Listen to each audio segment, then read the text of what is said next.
Upon a time, जब एक बच्चा अपने बेड पे आया और उसकी मम्मी उसे एक नई बुक दे के गई, तो वो उस बुक को पढ़ने लग गया और देखते ही देखते उसे उस बुक में बहुत ही ज़्यादा इंटरेस्ट आने लग गया और उसे उस बुक को पढ़ने में बहुत ज़्यादा मज़े आने लगे। ऐसे ही वो पढ़ता गया।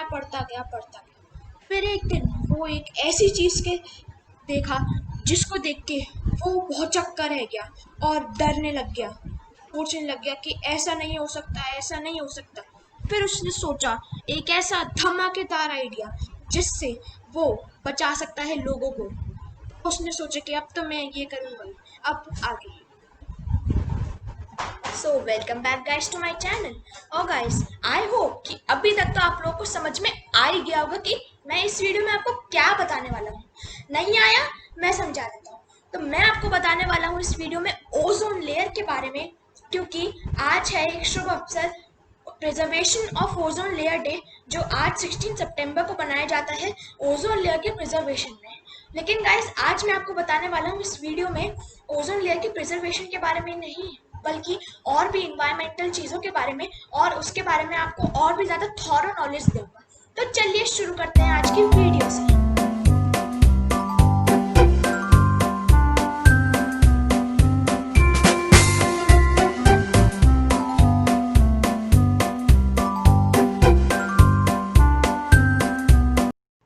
सो गाइस सबसे पहले मैं आपको बताता हूँ कि ओजोन लेयर क्या है। सो इसके और भी थोड़े नाम हैं, जैसे कि ओजोन शील्ड, O3 और एक्सेट्रा होंगे। तो गाइस अब मैं आपको बताता हूँ क्या होता है। ओजोन लेयर एक ऐसी वो है लेयर जो अर्थ को यूवी रेस से प्रोटेक्ट करती है। अब इस ये क्या है कि ये ना बहुत ज़्यादा कम है, मतलब ये बस स्ट्रेटोस्फेयर में ही फाउंड होती है, और स्ट्रेटोस्फेयर में भी जो बाकी सारी गैसेस है ना, उनमें से सबसे कम पार्ट है इसका। तो खुद ही सोच लो कितनी कम होगी ओजोन लेयर, और हम इसको और कम करते जा रहे हैं, होल्स करे जा रहे हैं इसमें। तो अब मैं आपको बताता हूँ कि ये हमें प्रोटेक्ट कैसे करती है यूवी रेस से। सो मोस्ट ऑफ आप लोग सोच रहे होंगे कि यूवी रेज क्या होती है। सो यूवी रेज एक ऐसी रेज होती है जो सन छोड़ता है, और अगर वो अर्थ पे आ गई ना, मतलब वो इतनी ज़्यादा पावरफुल होती है कि हम उसे ना ही छू सकते हैं ना ही फील कर सकते हैं। तो सोचो अगर वो अर्थ पे आ गई तो हम ओजोन लेयर के अलावा हमारे पास कुछ है ही नहीं उससे प्रोटेक्ट होने के लिए। और अब उसकी क्या ताकत है, इतनी ताकत है उसमें कि वो एक मॉलिक्यूल का केमिकल स्ट्रक्चर बदल सकती है, मतलब एक केमिकल चेंज कर सकती है एक मॉलिक्यूल में। अब मतलब कि जो मॉलिक्यूल में एटम्स होते हैं उसका एटॉमिकल अरेंजमेंट ही चेंज कर डालती है यूवी रेस। सो खुद ही सोच लो भाई कितने ज़्यादा पावरफुल है ये यूवी रेस। अब मैं आपको बताता हूँ कि ओजोन लेयर हमें कैसे हेल्प करती है। अब ये क्या है, इसमें ऐसी पावर है कि ये एब्जॉर्ब कर लेती है यूवी रेस को जो सन से आती है। ये प्रोटेक्ट करती है अर्थ को यूवी रेस से बेसिकली। तो इसकी यही वो है एडवांटेज। चलो अब मैं आपको बताता हूँ कि ये जो ओजोन लेयर है ये अफेक्ट कैसे होती है, मतलब हम इसे अफेक्ट कैसे कर रहे हैं। सो गाइस इसको ओजोन को अफेक्ट होने का हम कहते हैं ओजोन डिप्लीशन। अब ये कब होता है, जब क्लोराइन और ब्रोमाइन एटम्स ओजोन के साथ कांटेक्ट में आ जाते हैं स्ट्रेटोस्फेयर में, जब ओजोन मॉलिक्यूल्स को वो डिस्ट्रॉय कर देते हैं। अब मैं आपको बताता हूँ क्लोराइन और ब्रोमाइन क्या है। तो क्लोराइन एक गैस है जो ग्रीन कलर की होती है, और उसकी जो स्मेल है वो बहुत ज़्यादा इरिटेटिंग कॉज करती है, मतलब इंसान को वो इरिटेशन वाला बना देती है, मतलब उसको इरिटेशन होने लग जाती है बहुत ज़ोर से। अब मैं आपको बताता हूँ ब्रोमाइन क्या है। ब्रोमाइन एक ऐसा लिक्विड है जो डार्क रेड कलर का होता है, और वो चोकिंग कॉज करता है और इरिटेटिंग स्मेल, और वो भी टॉक्सिक होता है, और क्लोराइन भी टॉक्सिक होता है, इसलिए वो हार्मफुल है ओजोन को। अब मैं आपको एक फैक्ट बताऊं, जो एक क्लोराइन का एटम या फिर ब्रोमाइन का एटम 1 लाख ओजोन मॉलिक्यूल से भी ज़्यादा ओजोन मॉलिक्यूल्स को एक बार में तबाह कर सकता है। अब सोचो एक बार में अगर 10 ऐसे एटम्स आ गए तो फिर तो वो 1 मिलियन ओजोन मॉलिक्यूल्स को एक बार में तबाह कर सकता है, और अभी तो ये भी नहीं पता कि वो 1 मिलियन ही है या फिर उससे ज़्यादा। तो सोचो कितना ज़्यादा हार्म होता है। अब मैं आपको बताता हूँ और थोड़ी गैसेस जो ओजोन डिप्लीशन को कॉज करती है। और गाइस एक और फैक्ट बताऊँ, ओजोन लेयर है ना, उससे ज़्यादा जल्दी तो डिस्ट्रॉय हो जाएगी जिससे ज़्यादा जल्दी वो क्रिएट हुई थी, तो इसलिए उसको बचाना ज़रूरी है। अब ओजोन डिप्लीशन जब भी होता है जब CFCs also known as chlorofluorocarbons contact में आते हैं उसके साथ, मतलब और हैलेंस भी थोड़ी गैसेस होती है जो कंटैक्ट में आती है। अब मैं आपको बताता हूँ CFCs क्या है। CFCs मैंने नाम भी बता दिया, क्लोरोफ्लोरोकार्बन्स, तो कार्बन्स, फ्लोरीन और क्लोरीन। अब क्लोरीन मैं आपको बता ही चुका, फ्लोरीन भी वही समझ लो, मैंने आपको जो क्लोरीन बताया, और कार्बन आप लोगों को पता ही है। तो ये भी हार्मफुल गैसेस होती हैं और इनको हम यूज़ करते हैं उसमें एरेजॉल स्प्रेज और रेफ्रिजरेंट्स में इनको यूज़ करते हैं। और जब इन एरेजॉल स्प्रेज और रेफ्रिजरेंट्स को हम यूज़ करते हैं, ये दोनों जो गैसेस हैं ये रिलीज हो जाती है एटमॉस्फेयर में। मैंने आपको हैलेंस तो बताई नहीं, वो बताएगा। हैलेंस अनरिएक्टिव गैसेस होती हैं जैसे कि ब्रोमाइन और थोड़ी और गैसेस जो मतलब थोड़े रिएक्शंस कॉज करती हैं, मतलब सॉरी वो रिएक्शंस नहीं कॉज करती, मतलब वो जब मिक्स हो जाती हैं तो एक टॉक्सिक मतलब टॉक्सिक और वैसी इरिटेटिंग स्मेल बनाती हैं जो ऊपर जाके ओजोन को डिस्ट्रॉय कर देती है। और मतलब जब हैलेंस और CFCs हैलेंस और CFCs ओजोन मॉलिक्यूल्स को कैसे ब्रेक करते हैं, वो उनका केमिकल रिएक्शंस होते हैं जो ब्रेक डाउन कर देते हैं ओजोन मॉलिक्यूल्स को। और उससे क्या होता है, जो ओजोन मॉलिक्यूल्स की अल्ट्रावायलेट रेडिएशन एब्जॉर्बिंग कैपेसिटी है वो कम हो जाती है। So now guys, let me tell you the prevention means the preservation ways of the ozone layer. So guys, the first way is that you should avoid the consumption of dangerous gases, means the gases those are dangerous to the ozone layer. अब guys उनके manufacturing process की वजह से ही हमें avoid करना चाहिए। वो manufacture होती है फैक्ट्रीज में और वहाँ से फैक्ट्रीज में जो धुआं निकलता है वो जाके ऊपर अफेक्ट करता है ओजोन को। और उनमें से थोड़ी गैसेस हैं CFCs, हैलोजनेटेड हाइड्रोकार्बन, मीथिल ब्रोमाइड और नाइट्रस ऑक्साइड। अब सेकंड पॉइंट है कि मिनिमाइज कीजिए अपना यूज ऑफ कार्स। अब जो कार्स में से धुआं निकलता है वो भी अफेक्ट करता है ओजोन लेयर को।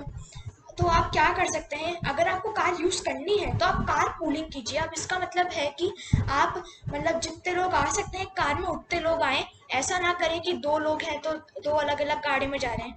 जितने लोग आ सकते हैं गाड़ी में उतने लोग जाएं। और बेस्ट ट्रांसपोर्ट तो मेरे ख्याल से बाइसिकल यूज़ कर सकते हैं या फिर अर्बन ट्रांसपोर्ट्स ले सकते हैं जैसे कि बस और बाकी मास कैरिंग ट्रांसपोर्ट्स। और आप वॉकिंग भी कर सकते हैं। वॉकिंग के एडवांटेजेस भी हैं कि आपका वेट कम हो जाएगा, आप फिट रहेंगे और आप नेचर को भी हेल्प कर रहे हैं। So guys, the next way is that आप ऐसे क्लीनिंग प्रोडक्ट्स ना यूज़ करें जो हार्मफुल हो इन्वायरमेंट को और हमें, जैसे कि पेस्टिसाइड्स, इंसेक्टिसाइड्स, क्योंकि गाइस इनमें ऐसे सॉल्वेंट्स और सब्सटेंसेस होते हैं जिनको आप रिप्लेस कर सकते हो नॉन टॉक्सिक प्रोडक्ट्स के साथ भी, विनेगर और बायोकार्बोनेट प्रोडक्ट्स के साथ। और अगर आप रिप्लेस करोगे तो आप अफेक्ट मतलब इन्वायरमेंट की हेल्प भी कर रहे हो। तो गाइस प्लीज़, और गाइस लोकल प्रोडक्ट्स खरीदो क्योंकि इसमें आपको फ्रेश प्रोडक्ट्स ही नहीं मिलेंगे बल्कि आप अवॉइड करोगे वैसा फूड कंज्यूम करना जो लॉन्ग डिस्टेंस ट्रैवल करके आया। अब इसमें क्या होता है कि जो जितना डिस्टेंस ज़्यादा उसने ट्रैवल किया है उसने उतना ही नाइट्रस ऑक्साइड छोड़ा है और वो मतलब नाइट्रस ऑक्साइड ऊपर जाके उसको अफेक्ट करता है ओजोन को। और लास्ट है कि अपने एयर कंडीशनर्स को मेंटेन रखो क्योंकि उनके जो मेलफंक्शंस होते हैं वो CFCs को एस्केप करने की अलाउंस देते हैं और फिर वो एटमॉस्फेयर में जाके ओजोन को डिस्टर्ब करते हैं।